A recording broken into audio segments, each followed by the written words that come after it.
What's good, YouTube? Croc Thrasher here. Today we're going to be reviewing the Charge Blade Monster Hunter Wilds overview. If you like what you see, drop the like and let's get into it. The reason why I chose the Charge Blade is because, for one, well, I main the Charge Blade. I have tons of hours in Charge Blade. I'm a Monster Hunter veteran. Been playing since 3 Try. Have thousands of hours in that game. Played 3U. And honestly, I kind of just stopped playing because I didn't have a console for the most part, and plus I was getting into From Software games.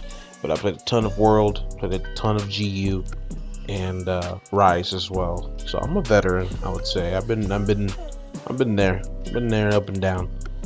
But I chose the Charge Blade because I played a lot, and I might do another video for the Sword and Shield and another weapon when they release it. So stay tuned for that. Anyways, let's get into it.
Alright, so the reason why I didn't say anything because I wanted you guys to see it for yourself before I analyze it and slow it down for any of those who want to get my opinion on what I just saw and what I think the new stuff is. We saw a couple new things. We saw a potential new type of guard point. We saw like an extra attack.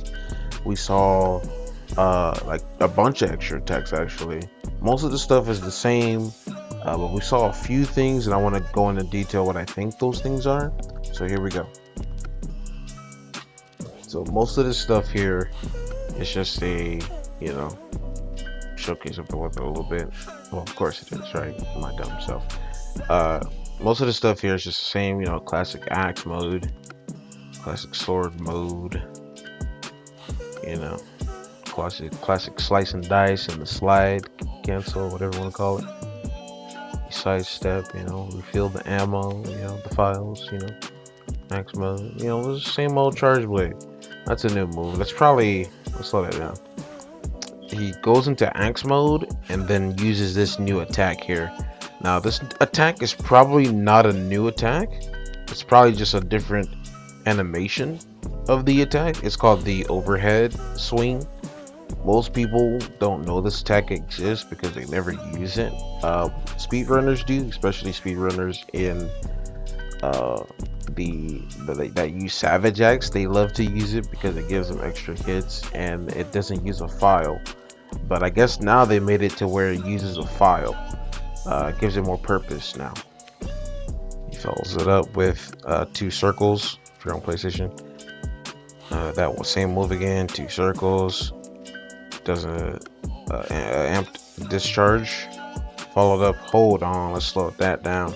So this guy is preparing for a amped elemental discharge, then follows it up with some kind of secondary elemental discharge.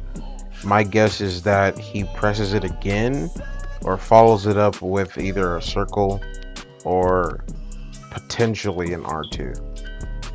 That's my guess. If I really had to pinpoint what it is that he used the amped elemental discharge buttons to just do it again. The reason why I think it's a second amped elemental discharge, if you look at the first elemental discharge, the axe is glowing. Then he follows it up with a second one. So my theory is, if you do it and the monster is staggered or something like that, then you can follow it up for extra damage. That's just damage uptime. That's beautiful. Alright, so in the next clip we just see him refilling his files, going to axe mode, canceling it into a, his charge his sword, his shield I mean. Now he's charging his sword. Classic charge blade stuff. Next clip shows him using the new focus mode, new sword attack. I'm assuming here's a new move. I lost my words when I saw this move. So he does a new focus mode. Focus mode is when you press.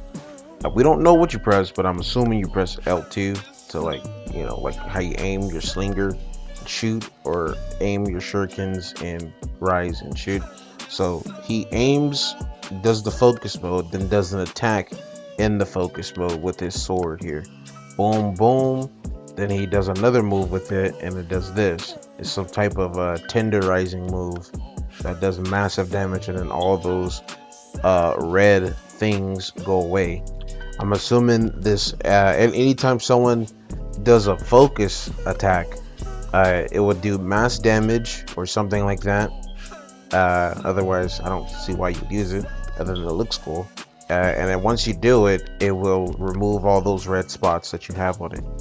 I don't know how they're gonna make that work in co-op, unless they just make it to where if you put the red spots there, then those are the ones that you can interact with.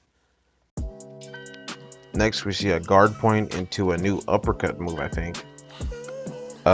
This uppercut move looks very similar to the Monster Hunter World entering Savage Axe mode, where you are about to charge or cancel charge into your shield to charge your shield, and then you press L2 to switch it to Savage Axe mode. So this move is probably a guard counter straight into turning your axe into Savage mode, which is crazy. What's also different about it is when the guard point hits, the guard point seems beefy, and then he does it. A little fun detail. Maybe it's not what I think it is, but yeah. Then we get that. I think that's a different animation for sure. When you watch the original clip of me don't say anything, and this part shows up, when he starts the animation of this attack, it goes like some type of special. So there might be some follow-up here that they're not showing us. They're probably just teasing it till you play the game. So we don't know what this is. We didn't see one move, which was the forward leap in Sword and Shield mode. This could be it, but it made a sound. So I'm leaning to the end of this is just some type of tease that they're not showing. After this clip, we see that one move into a super amped elemental discharge. Yeah, I'm pretty sure that's the same move from the other thing. Then he does it into super amped elemental discharge. So it seems like you could do the move. It seems like I was kind of right, or maybe I'm slightly off, that this little move right here is some sort of pseudo amped elemental discharge. And I guess if you don't have the axe fully charged, or the sword's fully charged, sorry, to do the super amp, then you can do the pseudo amped elemental discharge twice. But if you have the super amped elemental discharge, which means your axe is charged, then you can do it before it. In theory, by canceling a super amped elemental discharge by holding left stick back and doing this move, you can then do this move, right? You do that move and then follow it up with a super amped elemental discharge. In theory, I don't know if they will allow you to do that, but if they do, this is insane. Conclusion: if you can really do the theoretical triple amped elemental discharge, or the 2 amped elemental discharges into the super amped elemental discharge, which is 3 discharges or whatever in a row, then that's insane. If you could really do that, that's insane. And I really hope you can, because my hopes are up. Yeah, I enjoyed this showcase, really did. If you like the video. If you dislike the video. If you want to see more Monster Hunter content in the future, or from software content like Dark Souls, Elden Ring, Bloodborne, etc., be sure to subscribe. And without all that being said, I'll see you guys next time. Peace.